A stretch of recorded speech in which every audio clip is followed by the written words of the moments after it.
তার পানি শুকাচ্ছে তিস্তার অববাহিকায় হাইড্রো ইলেকট্রিক ড্যাম তৈরির কারণে। কিভাবে পানি শুকায়? আসুন আমরা পানি এবং নদী ব্যবস্থাপনার খুব বেসিক কিছু ধারণা নেই। এইটা একটা স্বাভাবিক নদীর বেসিন। নদীতে নিচে পানি থাকে, পাশে থাকে দুই ধার উঁচু করা নদীর পাড়। এই পাড়ে থাকে ভেজিটেশন, বাংলায় বললে ঘাস, লতা, গুল্ম। এই নদী প্রবাহিত হতে থাকলে আশেপাশের মাটি পানি কিছুটা শুষে নেয়।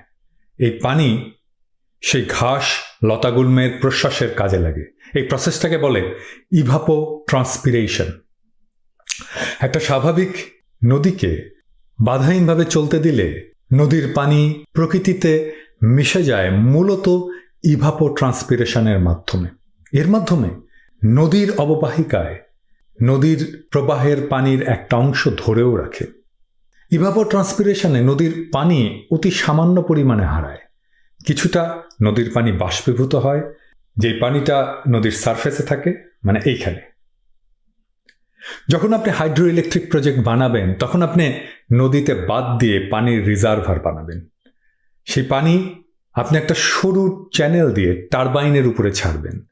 যখন বিপুল পানি টারবাইনে পড়বে তখন তার টারবাইনকে ঘুরাবে এবং তার ডায়নামোকে ঘুরাবে এবং বিদ্যুৎ উৎপাদিত হতে থাকবে।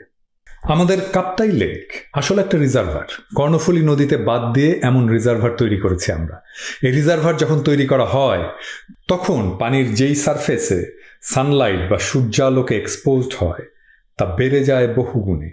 এই যে দেখেন, আমি পাশাপাশি দুইটা অবস্থার চিত্র দিচ্ছি। বাম পাশে স্বাভাবিক নদী, যেখানে যতটুকু এরিয়া থেকে পানির বাষ্পীভবন হয় দেখুন, আর ডান পাশে হাইড্রো ইলেকট্রিক প্রজেক্টের রিজার্ভার, কতটুকু এরিয়া থেকে বাষ্পীভবন হয় দেখুন। এর ফলে পানিটা ফিরে নদীর বুকে পড়লেও পানির পরিমাণ ক্রমাগত কমতে থাকে। থার্মো ইলেকট্রিক পাওয়ার প্ল্যান্টে, মানে কয়লা বা গ্যাস পুড়িয়ে যেখানে বিদ্যুৎ উৎপাদন করা হয়, সেখানে পানি ফুটিয়ে বাষ্প করে টারবাইন ঘোরানো হয়। হাইড্রো ইলেকট্রিক প্রজেক্টে 1 কিলোওয়াট বিদ্যুৎ উৎপাদনের জন্য 22 গ্যালন পর্যন্ত পানি শুকিয়ে ফেলতে হয়। আর 1 কিলোওয়াট থার্মো ইলেকট্রিক বিদ্যুৎ তৈরি করতে মাত্র আধা গ্যালনেরও কম পানি শুকাতে হয়।